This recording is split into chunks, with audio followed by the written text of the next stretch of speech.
Welcome back. Today we're gonna review Knob Creek 18 and see if it's the best one that they've ever done. Why is it still in Saran? Because I left it in there.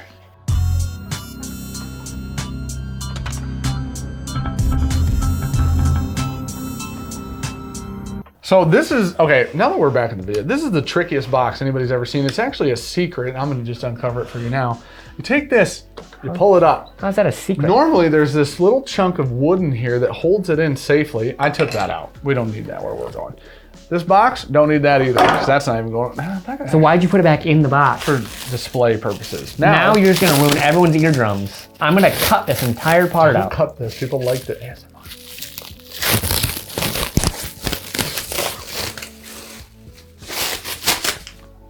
And we've made it. Okay, and we've made it. Knob Creek 18. Nope. Hey, buddy. Wrong way. You're just gonna have to gnaw on that like a beaver. It was the wrong way. They fixed it. They fixed it. That's all one piece. It was until I ruined it, but it was all one piece. The wax was. That's look at the even. Dan was in charge of one thing while I set up both cameras. What was I in charge of? Oh, we don't have glasses. Getting the whiskey. We don't have and getting us glasses. Dan managed to get the whiskey. Half of one of those two things, if we're being. I'll get the glasses. I didn't even unsaran the box. I know, we saw. So this is a Knob Creek. This is the 30th anniversary, if you were wondering why this is a thing. 30th, they've been alive for 30 years. It took them, if you think about it, it took them. Booker's is older than now? That's kind of got to be, right? Yeah, because they already released their 30th. 2 years ago or whatever. You know what's interesting? No, do tell. It took them 30 years to figure out how to not put the worst wax on planet Earth on their bottles. You don't know they were doing that 30 years ago? I'm making assumptions, but I feel like it's safe. We got Knob Creek, 18 year, 100 proof whiskey. Oh. I should pull up the clip. You said something about, I want you to murder me with oak. Whiskey. I want you to absolutely destroy me with oak. I said that. I stand by it. So, thank you to Andrew Allen for helping us obtain this bottle of whiskey. Yeah, because, I mean, Michigan distribution's not great. If this does come to Michigan, it'll be in 2023. No, not in frame. We're good. All right, cool. I don't know where the frame's at over there. Oh, damn it, dude. Why does it happen every time I get around a glass with whiskey in it? Okay, first smell. Smells amazing. It smells It smells really oak. Been in a barrel. Oh, it smells really oak. It smells very old. It does. I know that's probably a shocker to everybody watching. It's got that this. Sweet tobacco note that I just love on old whiskey. Okay. You like to splash it in your own eyes. Why don't you go away? My eyes don't like whiskey.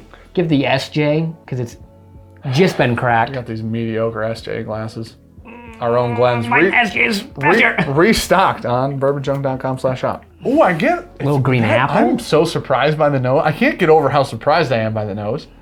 It is cotton candy-esque. Okay. Sugary. If I gave this to you, okay, remember what I got on the Knob Creek 12? How about that? Yes. Okay. If I gave this to you blind, do you think I could convince you that this is an ultra-aged mash bill 2 from Buffalo Trace? Okay. I can see the comparison. Mm-hmm. What I can't get past is there's that the Knob Creek profile still exists in there. A little bit. There's a little bit of nuttiness, but I think that comes with the oakiness. I know, but that doesn't exist in Mash Bill 2 ever. That's why I said ultra-aged mash bill 2. We've had ultra-aged Mash Bill 2. What? There's none. There's not even a BTAC mash bill 2. There's no ultra-aged mash bill 2. Like the oldest mash bill 2 is probably around 10 years. So the oldest one we could have possibly had was 12 at this point, realistically. Maybe. Possibly. Yeah, you know, I don't know that Mash Bill 2 would turn nutty because none of Buffalo Trace's products do that. You haven't tried it yet. You don't know it's nutty. You're right. And actually, the more I smell it, and I don't know if it's an acclimation thing, but it gets a little less nutty. It smells like great, if I'm being completely honest. It smells fantastic. Okay. You know what's actually refreshing? After coming off the Willet, which was an 8-year, $250 bottle, $30 a year. So we have 18 Hold on. years. When you break it down to 30 a year, if you would have said, did you say that in the video and I just missed you saying it? If you would have said that in the video, I'd have given it a way worse grade. I'm going to be honest. Anyway, sorry, go ahead. But now we have 18 years. How much was this? 200? $169. Okay, so this is not even $10 a year. So when you compare it to the Willet, like I said, $30 a year, the value on this is insane. I don't care that the Willet had an extra 8 proof on it. No, I don't care about that. So much better as a limited. You know what? The thing we liked about Knob Creek 12 was that it was 100 proof. Yeah. We did enjoy that. Yeah. It wasn't like a little funky. The 15 had a little funkiness to it. This doesn't have that. This is just really, really good whiskey. That's fantastic.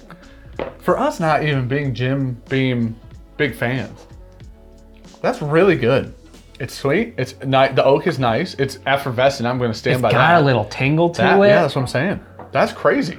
The 100 proof's beautiful too. Let's leave it there with all our limiteds. Geez, oh Pete. I've been talking about this with people in the comments that I feel 250 has become the new like premium. 150. 250 is the new premium. Everyone's doing the limited, slapping a $250 price tag on it, and they're like, people will buy it. It says limited. 75 has become the new entry to market. 250 has become the new normal premium price. And then where the 80 to 100 range used to be like the barren land of whiskey, now the barren land is like 120 to 180.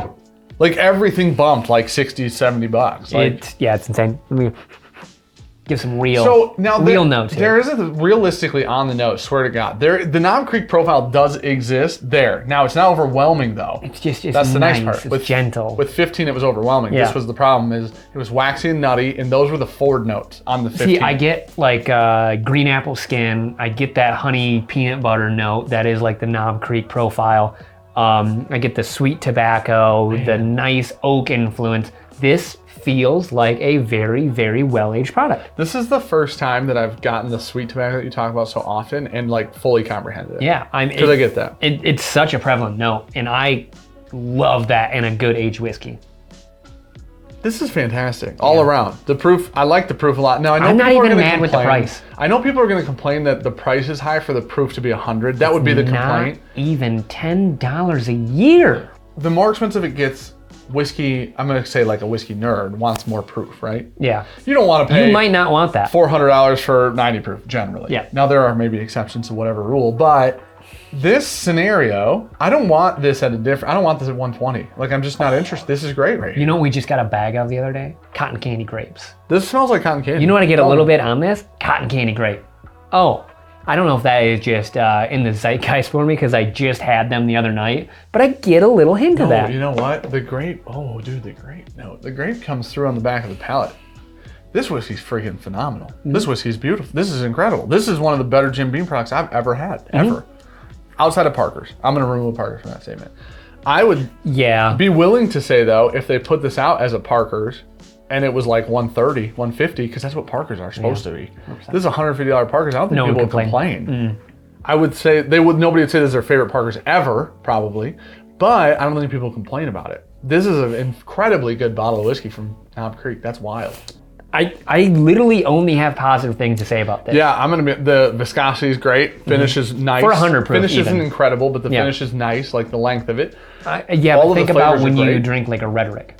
Yeah. Like it's a 90 proofer. The finish isn't insanely long, but you're getting a lot of the linger of what the whiskey was. If this was an orphan barrel, we would think this is phenomenal too. Yeah.